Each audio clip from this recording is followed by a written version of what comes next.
What's up, everybody? This week's episode, we sit down with CT Kirk, who is a local community leader here in my hometown of Rock Hill, South Carolina. CT is a teacher, a minister, a friend, and a community leader. And we get to sit down and talk about money. Hope you enjoy the episode. Welcome to the Money Huddle, a podcast that explores financial topics for families and small business owners. Hosted by Michael Baker and Ross Marinell. All opinions expressed by Michael and Ross or any podcast guests are solely their own opinions and may not reflect the opinions of Planners Alliance. The podcast recording is for informational purposes only and should not be relied upon for investment decisions. Clients of Planners Alliance may maintain positions in securities discussed on the program. So if you are not aware, CT Kirk, my friend, we went to middle school, high school together. We've known each other for years and years. CT is very active in the local community. He's a local minister. He's just a genuinely great person, and I'm excited to have him on with me because we want to talk a little bit about financial literacy and just his life experiences with money and his insights as a leader, as a pastor, as a father, as a husband with money. And we're hoping that it will be valuable for you. So with that being said, CT, man, how are you, buddy? I'm doing great. Thank you for having me on, Mike. You are so welcome, dude. I'm pumped to do this with you. This is my first one of these. I'm doing a series on money and hopefully financial literacy that people will find helpful. And really going to try to do it just with like real everyday people, and see if we can start to connect some dots for folks out there that are just struggling in their financial lives and trying to figure things out, or they're just curious. They want to learn a little bit more. They want to be better tomorrow with their finances. And one of the questions that I wanted to lead off with you for CT was just, when we went to school together, what is one thing that you know now that you wish you would have learned when you were in school that they didn't teach us, but you're like, man, if I'd have known that when I was coming up, I wouldn't have made this mistake, or I would have done things differently? I wish that our school would have definitely had economics on a high level. I learned about economics in college and was totally lost because I could not piece together if X has a demand and Y has the supply. I could not grasp any of that because that was new terminology to me, because I didn't have that education as far as money management. All I knew was to spend, want, and consider that a need. And really, I wish that school would have pushed us more in the area of, okay, let's give you some basic accounting classes, some basic economical classes, so that when you grew up that you would know more about money and what to do with it. When we were growing up, I one of my earliest memories of money was just having an allowance with my parents, and it was doing little chores around the house, and we would earn a little bit of money. But I wanted to ask you, like, what do you think? What was some of your earliest memories of money with your parents? I remember doing Hugo when the storm broke out, and I had my first debt was owing the local video store in our neighborhood some money from some Nintendo games that I kept too long, and I remember doing Hugo raking yards and earning some money to pay off my first debt. And so that was kind of the only experiences that I realized was you get money and you pay off debt. You get money, you pay off debt. And so the whole concept of saving and investing, I never thought about. All I remember is that one event where I was able to work and get some money to pay off a debt. So debt is a big challenge for a lot of people. And in our conversation that we had, that was kind of our warm up for this one. One of the things we were talking about was student loans and college debt. And you had some great thoughts on that. And can you just share a little bit about what you were telling me earlier about college and how you think people should be considering and thinking about college nowadays? It was only until I started teaching that I realized that the most important thing you can get is the degree. Yes, in certain type atmospheres where you win is going to be important, but most important is the degree in which you get, because just about every job that you go to is going to train you according to the standards of that job. And so when I was young, it was all about the name of the school you went to. So me being a fighting Irish, I always wanted to go to Notre Dame. And then a lot of my buddies wanted to go to Clemson or South Carolina. They wanted to go to the name of the school more so than getting that education. And then we found out years later to go to those schools cost. And what I mean by cost is compared to a community college, compared to a junior college, compared to a smaller school, you're going to get the same degree, but you're going to pay a whole lot more money for it. And so I remember talking to a teacher, and she was like, CT, if you get your doctorate anywhere, it's going to count as long as it's accredited school according to South Carolina School of Education. It's going to be accredited, but all they want to know is that you got that doctorate degree. And I was like, wow. And so my master's was an online master's course from Grand Canyon University. It still holds a lot of value within the state and cost me a whole lot less than had I went to one of those schools just to have a name.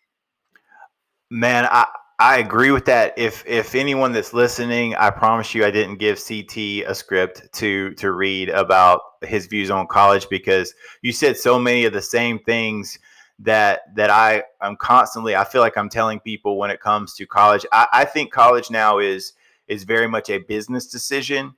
And I'm really encouraging families to help educate their kids on how to make a wise choice. And the reason I say it's important for families to think of this like a business decision, you have, a 17-year-old and 18-year-old that hasn't really made significant financial decisions in their life. And then we're going to ask their kids, to sign up for debt, like a mortgage, right out of the gate before they've even started life. And I think a lot of times, one of the things that I think a lot of universities and colleges do well is marketing, and they will put together the beautiful commercials that we all see on TV when we're watching college football on Saturday, that we see the brochures. And what we don't see is, when those kids graduate, what's the average amount of baggage financially that they're carrying with them out into the world? And you made a great point, because you mentioned community colleges, junior colleges. And I've said this multiple times in meetings with families. I said, look, you go to community college for 2 years, and then, you go to Vanderbilt. Well, and you graduate from Vanderbilt, your degree is going to say Vanderbilt. It's not going to say did 2 years at so-and-so community college. And to your point, your master's degree or your doctorate. I mean, the most important thing is getting the education. But I would like to add to that, in sense, it's not just getting the education. It's like, but you get out and let's say you have a doctorate, but then you've got to pay a mortgage for this colossal student loan debt. What's your earning potential? How does that translate for the rest of your life? And so I keep telling people and encouraging people to think about college wisely. Yes, it's fun. Even in my own household, I have this conversation because my wife had a fantastic college experience, and she loved every second of it. And I just have to keep reminding her. I said, things are a little bit different now than they were when we went to school. And, we got to try to balance out. We want our kids to go to a great place. We want them to enjoy it. But at the same time, this is a season of life. This isn't supposed to be like the pinnacle. This is supposed to be a stepping stone to get you launched effectively, and to do that as financially wise as possible. So I love your views on that. Another thing that you said that I definitely want to get on this interview as well is you mentioned something, being a minister and talking about weddings. Can you share a little bit more about your thoughts on that? Yeah, I think a lot of times people, and I talk about this even in marriage counseling classes, is that people will go into debt to have that one moment that's supposed to be the pinnacle of their life. But what they don't realize is this, and now unless your dad's a multimillionaire, he's going to pay for your wedding and you ain't got to worry nothing about it. Fine, good. Me and my wife was able and fortunate enough to have her father pay for our wedding, and so we did it as big. But now we wish that we could went back and say, you know what, how about just giving us $2,000, we do 100 people wedding, and then we take the access money and have that later on. But I tell people this, the majority of the time at your wedding, everybody else is enjoying it more than you. We get to sit down, we get to dance, we get to have free food, we get to do all of this, and it don't cost us a thing. But at the end of the day, that costs you $10,000 to $15,000 of your life, of your money, going away on people enjoying your moment with you. And so I always tell people this: live after the wedding. You got to make sure, because a lot of marriages go through divorces because of finances. Think about what would have happened if they would have had that $10,000 to $15,000 head start instead of that debt. that they accumulated through the wedding. And so I tell people all the time, $500 dress, really? $1,000 dress, you're only wearing it one time. That's nothing you can take to the prom. That's nothing you can wear just to church. That's one-time dress. Is it really worth $5,000, $6,000 on a one-time dress? I love your statement. You said live after the wedding, because that is one of the things that people I don't think realize a lot of times is, there's these moments in life, and weddings, your kids getting married, your kids going off to school, that are significant, and no one disputes that. But at the same time, it's like trying to help people understand their proper place, and like what's the long-term focus. How does this work in the long term versus just like weddings? A lot of times it's distilled down into a weekend or even a day, where it's like this moonshot of a financial expense for one day.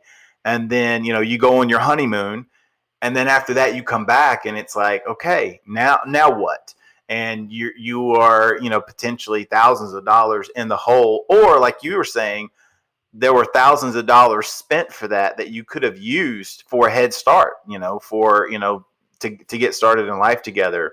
And then you pointed out something that I want to circle back to, and it was talking about finances and being a married couple. And you said a lot of divorces happen because of, for financial reasons. Can you share a little bit more about some of your thoughts on that, and just some things that you see that you think would be helpful for people to understand? I think it's very important for couples to sit down before they even get married and talk to a financial advisor to make sure that both of them are on the same playing field when it comes to finances.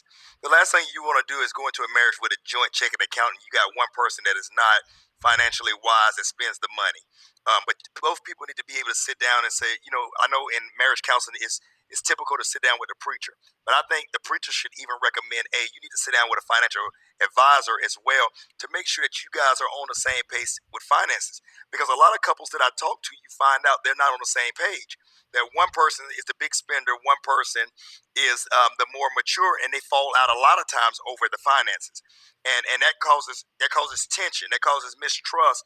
Because if I can't trust you with the $100 we got in the bank, then how am I going to trust you when we get to a bigger level? And so I think that a lot of couples need to sit down and make sure that they have the same focal point. The last thing you want is a 50-year-old man still buying $300 or $400 worth of shoes and Jordans, and you're like, okay, well, we're still renting. We don't even own our house. We don't even have money for retirement, but you buying new suits, or she's buying new dresses and $200 hairdos. It should be a financial coming together of both saying, listen, we gotta really look at what we want to do in life, especially couples that are thinking about having kids. You can't give your first daughter the extravagant wedding and think the second and third daughter are not going to want that.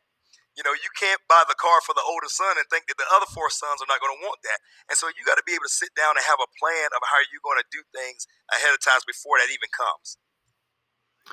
Man, that's you're spot on. And one of the things that you mentioned, and I'll put a name to it, is something we in our business we refer to as money scripts. And those money scripts are those subconscious beliefs, habits, thoughts about money that a lot of times we don't even realize that we have, because we picked them up along the way as we're growing up. And even two people that are siblings that are raised in the same household with the same parents, they have very, very similar life experiences up to a certain point in their formative years, can have very, very different money scripts and beliefs and attitudes about money. And what you said about couples coming together and exploring that together before they get married, because it's not, and let's just be honest, it's not the sexy thing to do when you're dating and you're in love and it's just everything's wonderful and awesome. And oh man, I don't want to talk about money. Yeah. And like what that's just who wants to talk about that? We want to talk about this life we're going to build together. And but money, one of the phrases I use a lot is money touches everything. And once the quote unquote honeymoon period ends and you start doing life together, that's when you'll start to see some of these things manifest themselves. Like you said, like somebody like buying shoes or spending money on expensive clothes that may be a little extravagant and outside the reach.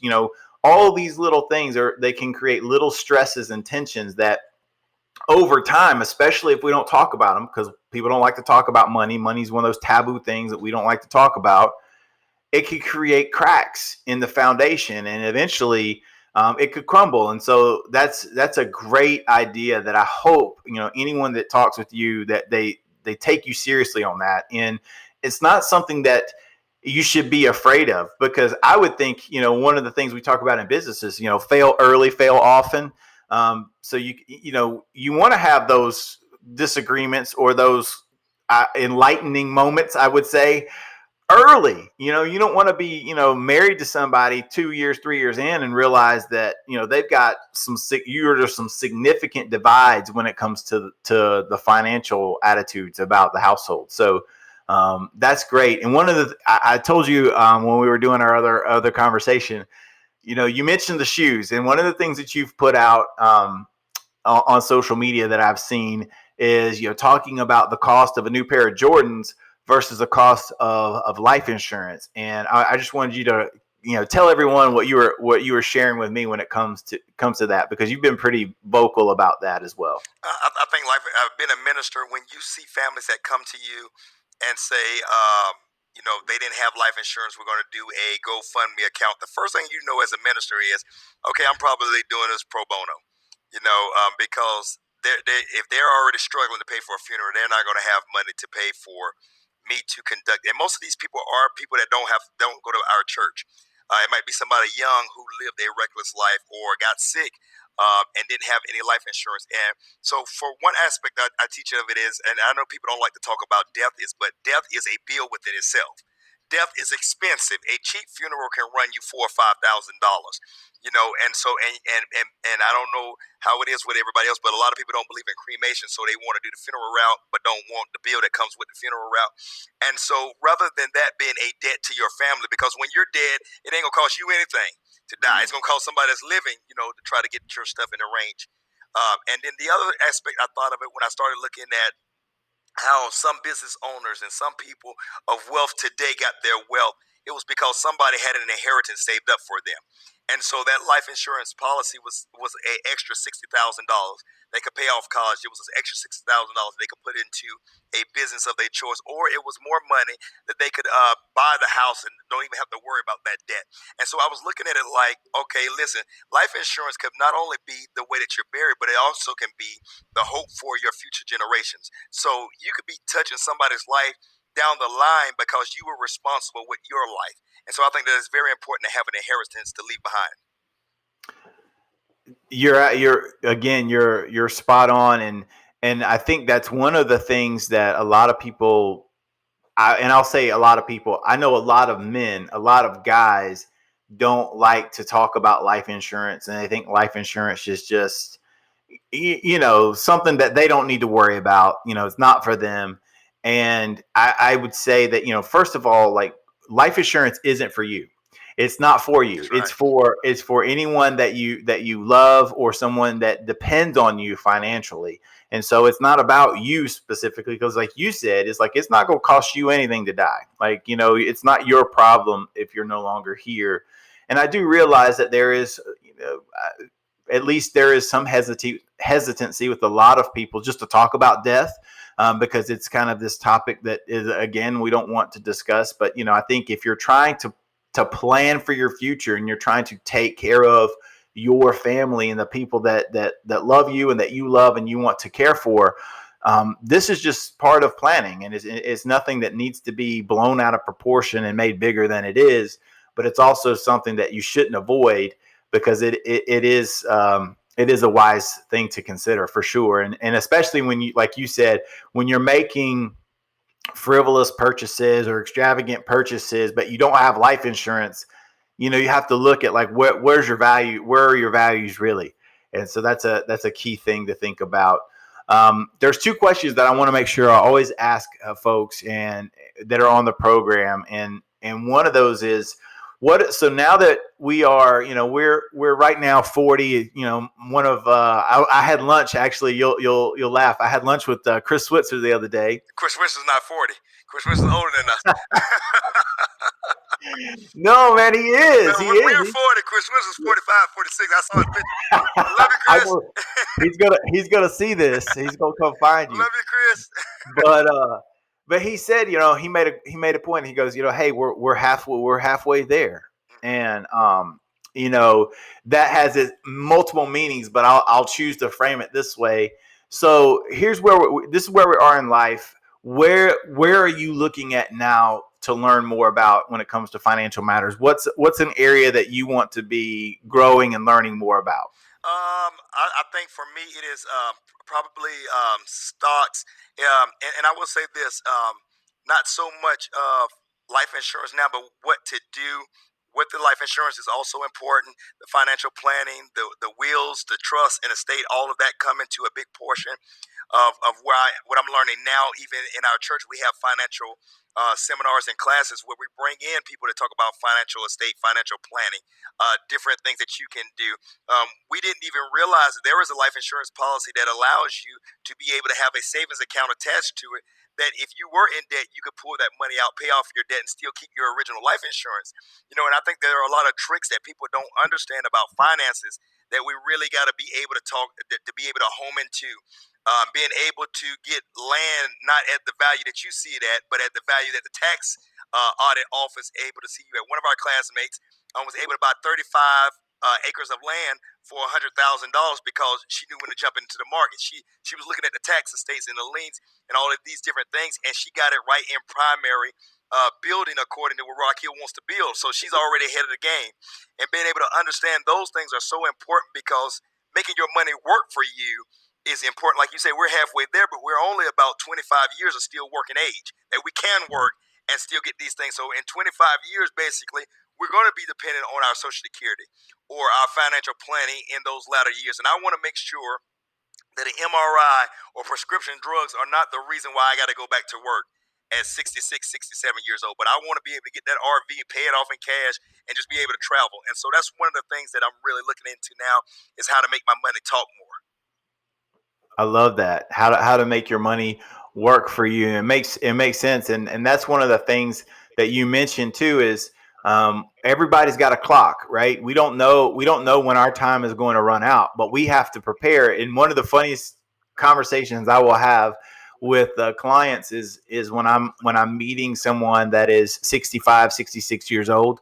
And, they look at me and I look at them, and, and I talk to them about how young they are. And they look at me funny, like, what are you talking about? I'm like, yeah, you, on the retirement spectrum, you are young, you are just beginning. And you might think that you're getting out of here at 75, but I have to plan as if you're going to be here at 95.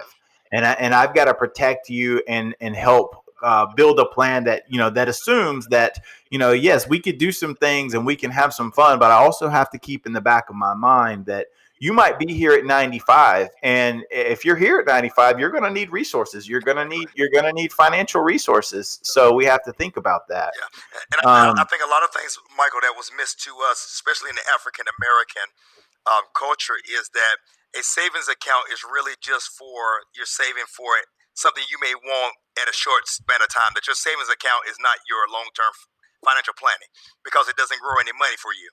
It's just basically you putting in the $20, waiting on $1 to come in or $2 to come in over a set of time. Whereas you could be putting that money into really something that's going to grow you for your long-term planning. And your savings account is your emergency fund, or something you may want more within the next 5 to 6 years, more so than anything. And I think that a lot of times we missed it, because here we got $100,000 sitting in a bank account or a savings account that really ain't growing no money, whereas we could have put that somewhere and really watched the benefits. So that was going to be part of my next question is in the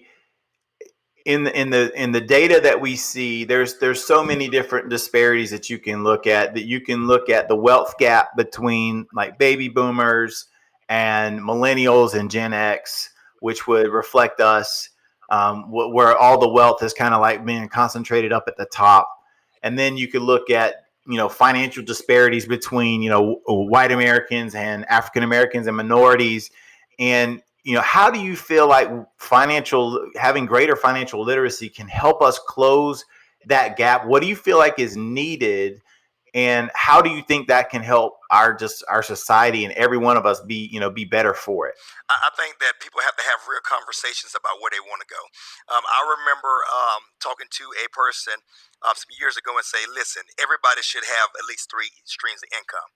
You should have the job you work, you should have the talent that you do, and then you should have a side hustle. And so he began to break down. He said, I work as this.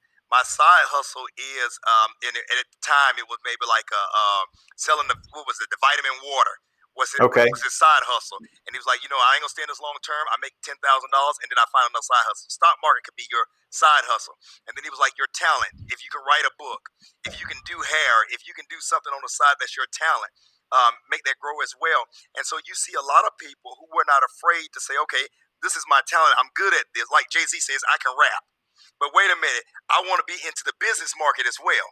Okay, then I want to do my own shoes. I want to do my own cologne. So they began to expand their portfolio.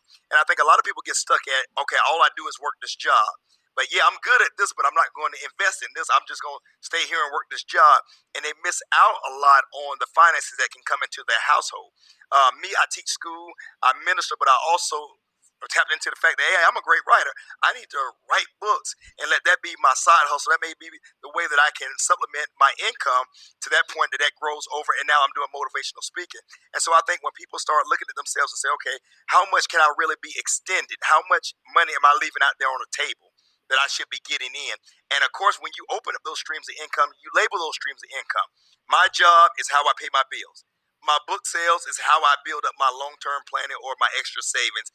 My side hustle may be the money that I may want if I want a new hat, if I want a new suit, but I'm not going to pull from the different places to be able to get my wants done. No, this is my want money, this is my need money, this is my long-term money. So all of it has a name. I love that. I love the idea, and what you're talking about there is like mental accounting, which is kind of, it's just really easy for us. A lot of us do it naturally. We think like, okay, this is my money for this is my money for that, and the challenge is just staying disciplined. Yeah. And not, when you don't have enough money for the want, you're like, well, I got enough money over here, but that's not what that bucket's for. It's for something completely different. You made a comment when we were talking earlier about, especially with the African American community, you said about their contribution, the contribution of the African American community to the GDP, and I want you were giving me some great insights there, and I really would love for you to share those. Can you share a little bit about what you were saying that you learned when you were doing some research? African American culture makes up a big portion of retail and entertainment. And yet it owns so few of both of them. But if you look at the market as far as the growth in retail, the shoe corporations, entertainment, and people have to realize this: certain marketers look at these statistics and say, okay, we're going to put this where African Americans can see it. So when you look at BET, you look at where they're pushing your way. Your Facebook account, they tracking where you like to shop, things you like to do. This is why they always ask you for your location, so they can bring up different things around you. And so African Americans, it's not that we don't have the money to do what we need to do, it's that we don't have the discipline to get it done, because again, we were not taught those things. I remember my grandmother was of the generation, you put your money up under the mattress. And she would always tell us, if I get arrested, go up under the mattress. And the money was up under the mattress. Okay, we got wise as kids. Oh, if you need an extra $5, go up under grandma's mattress. She ain't counting it. She just kind of putting it up under the mattress. Grandma didn't realize that money could grow, that money could double if you put that mattress money into a feasible account and let it grow. All she knew was you save for a rainy day, you save for a rainy day. And most of us will save for a rainy day, but then we don't realize that the cost of everything else are going on around us. So what if you didn't buy the new Jordans all the time or the new clothes all the time, but you say, you know what, I'm taking that money and I'm putting it to an extra mortgage payment for the year. You've just knocked off 10 years with one extra mortgage payment that nobody tells us about, because we think that if I pay my mortgage, it's going to go down, but that interest is going to get theirs first.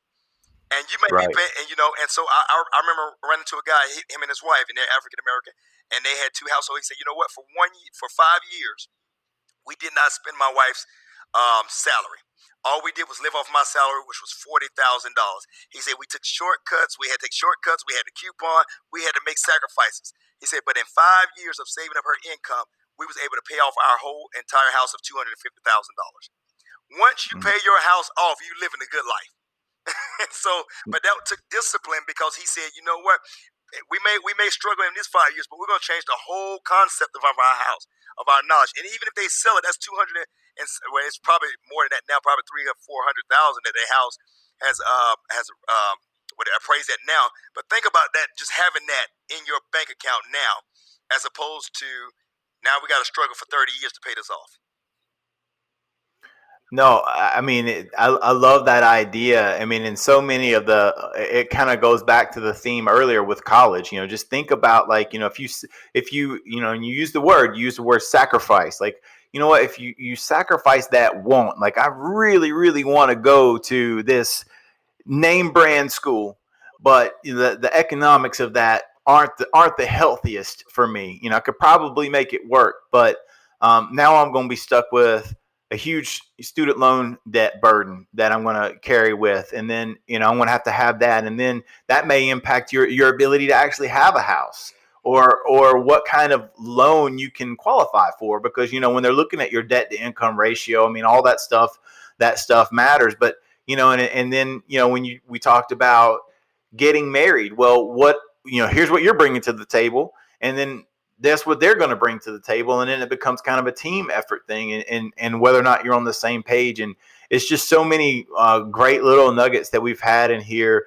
Are anything we haven't talked about that you feel like, man, I really want to share this when it comes to financial literacy, learning about money, experiences with money, anything you could think of? What I think of basically is something that I was taught. I think, and this is I'm not even going to say his name, but a lot of people are making money off of common sense thinking. The snowball effect of paying off your debt, but still acting like it's there so you can pay off the next debt quicker. Is very important. But one of the biggest concept that I think that I've learned is that when you get things like stimulus money or tax return money, look at that as an investment opportunity in your life. Don't look at that as a way to accumulate more debt, but look at that as, okay, that was that $1,200 of unexpected money. Let me go ahead and pay this debt off faster, or let me go ahead and put this somewhere that it counts. Let me go ahead and put this into something that it can grow, and not just look at it as, okay, this is free money for me to waste. And I think that people need to get out of wasteful spending. I love that. That's a great way to just wrap things up. Being mindful about where your dollars are going, all the way from, like, does it make sense to spend that money on the wedding dress and spend that money for the wedding? Does it make sense to everyday purchases like a new pair of J's or something like that, versus do I have adequate life insurance? Do I have adequate have I met my savings goals for the month? All those things. And you said it comes down to wasteful spending. And believe it or not, so many things in finance, you can distill them down to, if you could be really good at the fundamentals, that's the majority of the battle. Michael, I was up to $500 a month in fast food when I could have got $250 for groceries that month. $500 was wasted in fast food. Yeah, it happens. And that's the thing. One quick thing before, that we tell people every year, myself included. I know for sure I'm going to be doing this, especially after this pandemic, starts to subside and life begins to normalize again, is looking at your subscriptions. We all carry around like one of these. And where it's now so easy to just, boom, subscribe for this for $5 a month, or boom, subscribe to this for $9 a month. And, all of our television streaming. I'm not into video games, but I imagine video games has all kinds of different ways to get you on a drip where you just have all this, and we don't think about it, because when we do mental accounting, we're like, $5, that's like not even a coffee. But then it's like, it builds and it builds, and it's like $5 a month is really $60 a year. And then it's like, and then it just, before you know it, you've got 10 things where you're doing not $5 a month, but you're doing $50, $60, $70 a month. And it snowballs, where that's money that you could be, putting into an extra account, or like you said, starting a small stock account where you're starting to build some type of investments and do something to that regard. So it all money touches everything. It all adds together, and I think that's the most important lesson that we can help people understand is that it's those daily small decisions that we make compounding over time that can really make a difference. Exactly. Well, man, listen, I have loved this conversation. There are more things that I know I want to talk to you about in the future. So I'm going to go ahead and ask you point blank on camera. Can I get you back? Yes, anytime. All right. Put Chris was in the middle so they can see that how we age, Michael. Oh man, I'm gonna tell him you're talking about him. Don't you worry. Let him know. All right, buddy. Hey, I appreciate you, man, and thank you so much. Thank you so much, Michael.